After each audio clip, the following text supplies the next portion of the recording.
Recibimos, por favor, en este momento a John Murphy, Senior Vice President and Head of International U.S. Chamber of Commerce, quien abordará el tema Scope of the Current U.S. Trade Policy, Perspectives for the Americas.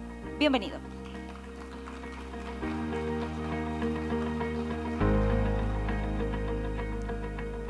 Muy buenas tardes. What a tremendous day we've had at the Business Future of the Americas Conference. And I would like to congratulate AmCham Ecuador, Quito, the Junta Directiva, all who have contributed to this. In the past quarter century, I've had the privilege of attending many of these conferences over the years, and this truly has been one of the best. So, congratulations. I'm here to talk about tariffs. The President of the United States calls himself a tariff man. The United States Trade Representative called 2025 the year of the tariff. So you may not be interested in tariffs, but tariffs are interested in you. So let me walk through where we are in this changing scenario, the state of play with the U.S. tariffs. What this slide shows is the ride that we've been on over the past 16 months. And there are really two features I want to point out. First of all, tariffs have gone up a lot. At the beginning of last year, the average U.S. tariff was about 2%. Today, it's above 10%. But the second feature is that these tariffs have changed again and again. In fact, just in 2025, there were 33 occasions when the United States harmonized tariff system had a big change, like a whole bunch of tariff lines got shifted. And you can see that. It's up and down. And that makes it hard for businesses to plan and invest and build and hire over time. Now, we've gone through various waves of tariffs, and I'm going to walk through these quickly. The first wave was the tariffs imposed under IEEPA, the International Emergency Economic Powers Act, which the Supreme Court struck down. We're now in the second wave, the Section 122 tariffs, which are temporary and which will end in just over a month. The third wave is coming, though, and there's also this other wave, the Section 232 tariffs. So just to walk through these, this first wave of tariffs, a total of $166 billion was paid in these duties by U.S. importers. These are the American companies that are importing goods, and they're paying this tax on the goods coming in. On February 20th, the Supreme Court said, this is illegal. All of these monies must be refunded to the importers who paid them. And on April 20th, Customs and Border Protection began the process of refunding this money. Now, what you'll see here is we're moving through this $166 billion in phases. To date, about $20 billion has been refunded. Within the next few days, that'll get to about $35 billion. As we go, we're going to get to harder and harder cases, so it may slow down. But a serious effort is underway here to refund these tariffs. Now, the second wave of tariffs began really just the next day, the Section 122 tariffs. And these are applied under a law that allows the executive to impose these duties if there's a determination that there are large and serious United States balance of payments deficits. Well, this is a complicated question, and there's litigation in play on this. It's possible that the courts will strike these tariffs down as well. However, from the perspective of the business community, the main point is here that these only last 6 months. And in fact, we're already well through this period. And on July 24th, these tariffs will end. So we'll see what happens with the litigation, but we know the end date is coming. Now, the third wave is in preparation, and if you've been following the tariff news just this week, you can see that the administration is preparing these duties as well. Section 301 of the 1974 Trade Act allows tariffs to be imposed to address unfair, unreasonable, or discriminatory trade practices that burden U.S. commerce. You saw the news perhaps this week in connection with forced labor. The USTR came out with a report saying that 60 countries around the world either have forced labor that's in use in producing goods, or these countries are not doing enough to combat the importation of products made with forced labor. And all of those 60 countries, including Ecuador, including most of the countries represented here in ACLA, are getting a 10% tariff. A few are getting a 12.5% tariff. At least that's the preliminary determination. These have not been imposed yet. There will be further hearings and deliberations to see what exactly will come out of this. And of course, there are extensive exclusions from this. Now, these may prove to be more durable, but we're still in the middle of what's going on here, so we will see how that plays out. Now, I mentioned that there's a fourth wave, what I call the other wave, because these tariffs have been coming all along. You know, the tariffs of 50% on steel and aluminum, 25% on autos, there's a tariff on wood, on furniture, on kitchen cabinets, copper. These are Section 232 tariffs where the idea is that there's a threat to the U.S. national security caused by these imports. Now, in some of these, the administration has moved ahead and we have them in force. In others, the administration has decided not to impose them. And others are still being considered. But this is another source of another statute under which tariffs are being imposed. Now, I've described the tariffs, but what's the point? What's the strategy here? Let me dig into this a little bit. Why are we seeing these tariffs? Now, last December, U.S. Trade Representative Jameson Greer talked about this in an interview where he gave more detail on this. But the idea here has been that the United States wants to create circles of tariffs with the highest tariffs imposed on China. Next, you would have somewhat lower tariffs on countries in Southeast Asia, countries in South Asia. And then after that, lower still on traditional major allies and trading partners of the United States, such as Europe, Japan, Korea. And then the lowest tariffs in this fourth bucket would be the countries of the Western Hemisphere. So the strategy here is to combat China's non-market economic policies and foster reshoring. That's what seems to be implied here in this statement. Now, having said that, though, this is where we are today. In the past year, this is the change in U.S. tariffs by country. Overall, U.S. tariffs have gone up, as I said, by about 10%. In the case of China, they've gone up by 8.4%. Mexico, I'm flagging here, Mexico is the largest U.S. trading partner and, of course, is a target for nearshoring. It's a strong alternative to China. But the tariffs on Mexico are almost the same as they are on China. In fact, the right-hand column shows a collection of Western Hemisphere nations. You'll see that in most cases, the tariffs that have been imposed are not that different than they are on China or some of these other countries. And a few of them, they're quite a lot lower. Take Venezuela, for instance.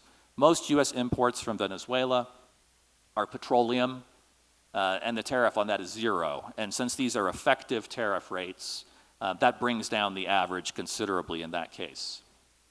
So, in fact, this scenario of higher tariffs on China and lower in the Western Hemisphere has not yet been realized, but this is still a work in progress.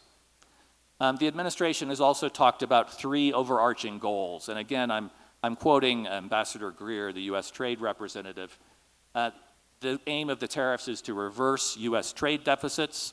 However, in this case, we actually saw the U.S. trade deficit rise last year. Economists will tell you that tariffs are a poor tool for addressing the trade deficit, which after all only reflects that a country is spending more than it is saving, which certainly describes the United States. The tariffs are also intended to foster more manufacturing in the United States. However, manufacturing share as a GDP actually declined last year, partly as a response to the tariffs. And you can see these are actually tough times for manufacturing in the United States. It's a sector that lost about 100,000 jobs last year.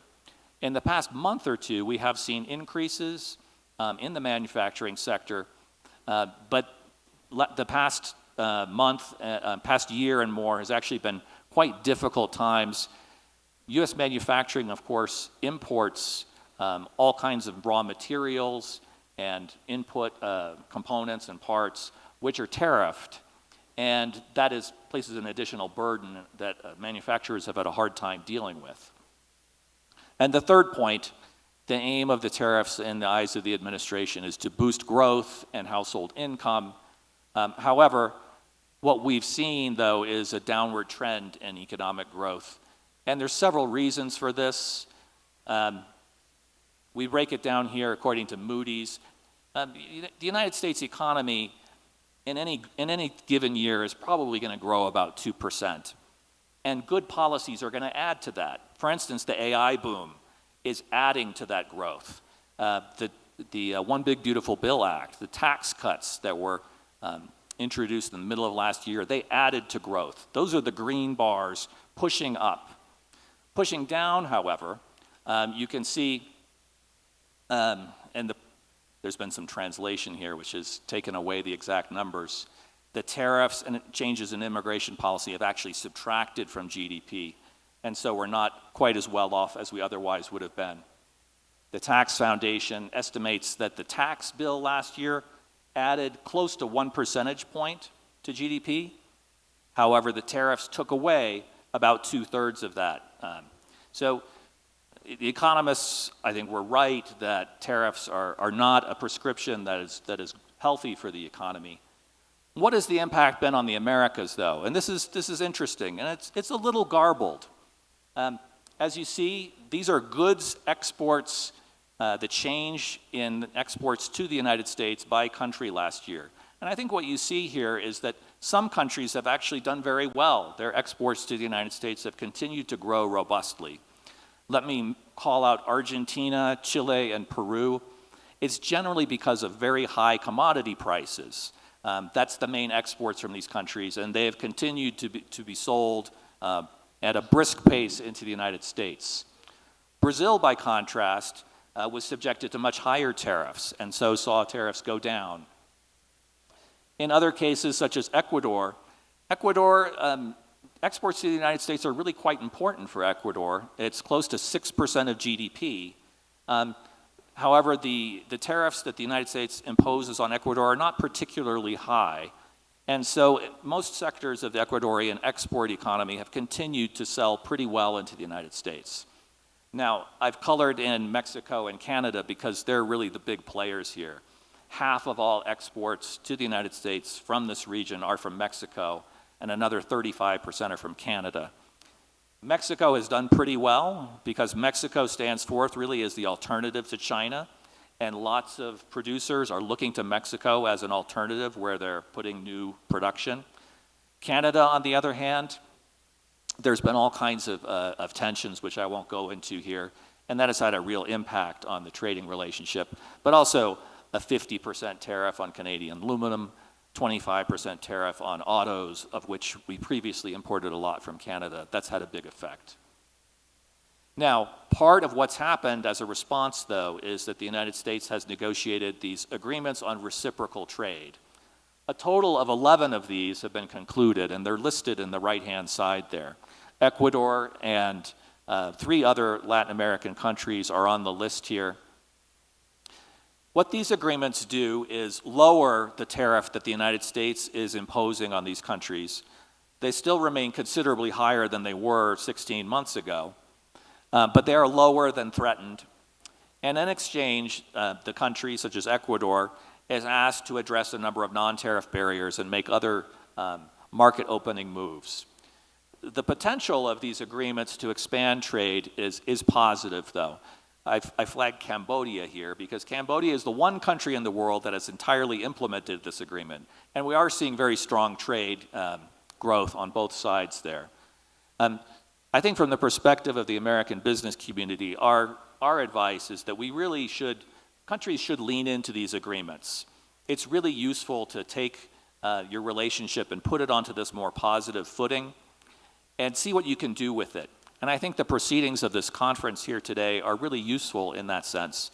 We've heard from representatives of the DFC, the Ex-Im Bank, state and commerce departments, all looking at how we can move on to the practical work of commercial diplomacy and trade facilitation. How can we get deal flow? How can we get new investments? And the stability that we hope to see on the basis of these agreements is something that we should foster. And as we've discussed here with AmCham Ecuador earlier today, seeing full implementation of this agreement here in Ecuador is in everybody's interest going forward. So as I wrap up, in summary, these tariffs, as you can see, some of them are already gone, some will be gone soon, but there are others coming. The Trump administration is interested in these. I have to tell you, politically, they're not popular. The number one political issue in the United States is the high cost of living, inflation, prices going up, and every poll shows that this is the number one thing that's weighing on politicians as elections loom. And as a result, and the people see that tariffs are adding to that. There's a number of other things going on, fallout from the war in Iran, but tariffs drive prices up, and that's not lost on the voter. So it's not entirely to be clear what exactly is going to happen in the future. There are a number of politicians out there running for office on anti-tariff platforms. So it's not determined that these tariffs are permanent. After all, they're imposed using temporary authorities. So I think part of the lesson that I want to leave everyone with is countries that are considering going down this road should think twice. The tariffs are a tax. They're paid by the domestic households and citizens, and they undermine the competitiveness of the manufacturing sector. But by working together, I think it's useful to find avenues to bring them down, and these agreements on reciprocal trade are part of that. And forging stronger commercial ties to prepare and keep working on ways to eliminate tariffs, including on areas that were not excluded yet, is something that is really valuable. And I think we in ACLA and the AmChams and the U.S. Chamber of Commerce, we're committed to continuing to work on that in the months and years ahead. Thank you very much.